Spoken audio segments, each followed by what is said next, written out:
here's an enclosure that I've started making for when I want to use my Chinese thread book boxes, but I don't really want to make a whole Chinese thread book, and this is a nice little way of using them. It can be just about any size that you want, and there's little pockets to put little books into if you want. And I find that I'm usually making them one particular size because I like using 8.5 by 11 sheets of paper. So that's how I'm going to teach it. That's how I'm going to show you. And I made a template, and you don't need a template. You just need to really understand the ideas behind it. And but I'm going to make the template available. So this is an 8.5 by 11 sheet of paper. I often start with these pretty papers that I get that I'm going to talk about at the end of the video. But suffice to say, it's 8.5 by 11, but I only need 7 inches of it. So I'll generally start off by just cutting off so it's 7 inches high. And then I put some score lines in it. 1/2 inch on 3 sides, and then 1, 2, 3 more according to these measurements. And this is going to make my pocket. And since I have complete faith that you know how to cut on solid lines and score on dotted lines, I'm not going to do that on camera. So here it is already done. The most interesting part of this is not the cutting of it.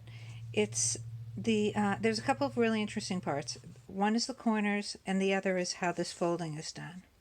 And I generally like to put a little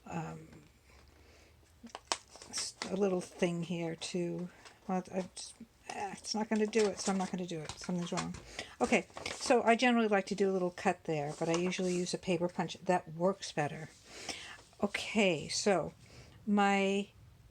everything's all my creases have been made. All my edges have been folded. And what I'm going to do, I want you to notice this. So we've got turn it and glue, turn it and glue, turn it and glue, but right here it says pleat attachment. So something different is going to happen here. So what these are is these are all going to be turned in, getting ready for gluing. Right here too. And the corners are interesting because it's not like if you were putting a board inside.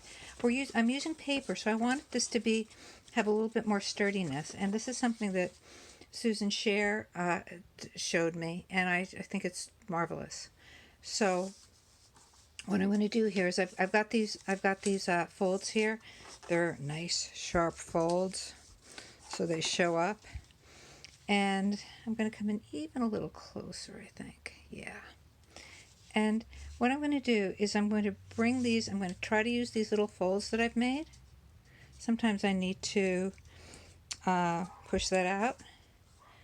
And I'm not going to, this is kind of cute, but I'm not going to leave it that way. Instead, I'm going to notice that it gives me a really nice line here that I'm going to fold on. It gives me a perfect place to fold.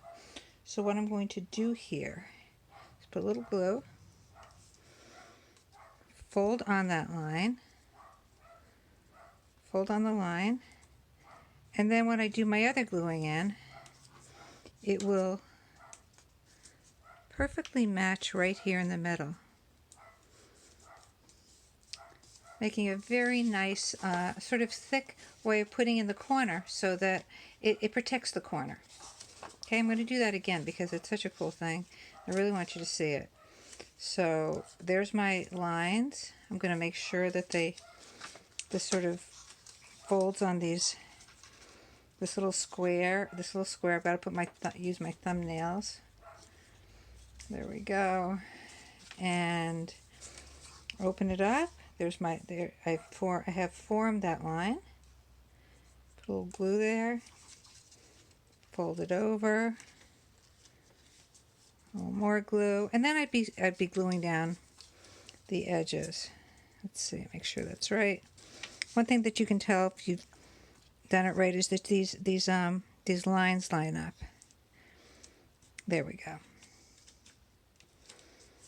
And And yeah, now I'll put my little bit of more glue in, and I'll glue my edges all the way down. Okay, so that's the number one thing that's and then I'll put glue, of course, down in there. Okay, let's go back out. And so I'd glue down all these edges, and I've already done that on this piece of paper. Or I meant to. Nope, that's the wrong one. Here it is. I've already glued out everything down on this piece of paper. So I've got my beautiful little edges right there. And these are glued down, except for this one that said pleat attachment. So this is how this is going to go. And focus on this, because this isn't obvious or intuitive. I'm going to put glue on these little edges here. Get a good bit of glue on it, and don't go over the edges like I did. Stay in the lines. There we go.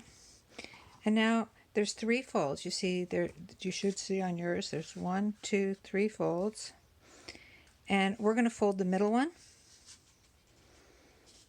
And then I'm going to bring these back. So this is going to make a pleat. And now I've got this piece that I'll bring forward. Okay? One more thing I need to do here is I need to put glue on these edges. I'm just going to put it right just close to the edge. And then fold it back. There's those fold lines are there already. And there you've got 2 pockets. Okay? And I can put a little book in one of the pockets.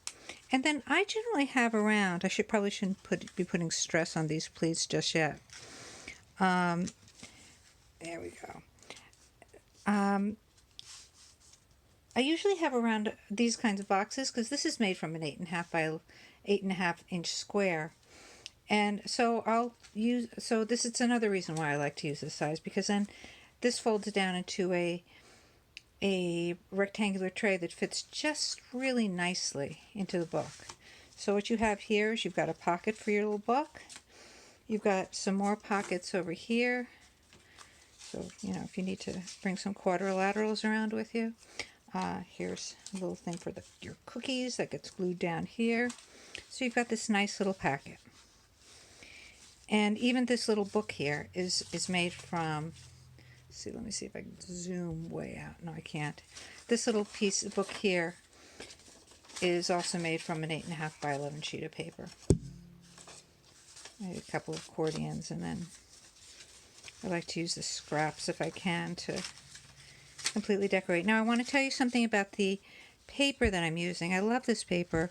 It's really fun. Miriam Scherer used it in a workshop that I taught some time ago, and I just loved it. So she turned me on to this paper, Shizen paper, handmade paper by the pound, which I get at Dick Blick, and it comes in this 8.5 by 11 inch size, or it comes in this 11 by 15 size.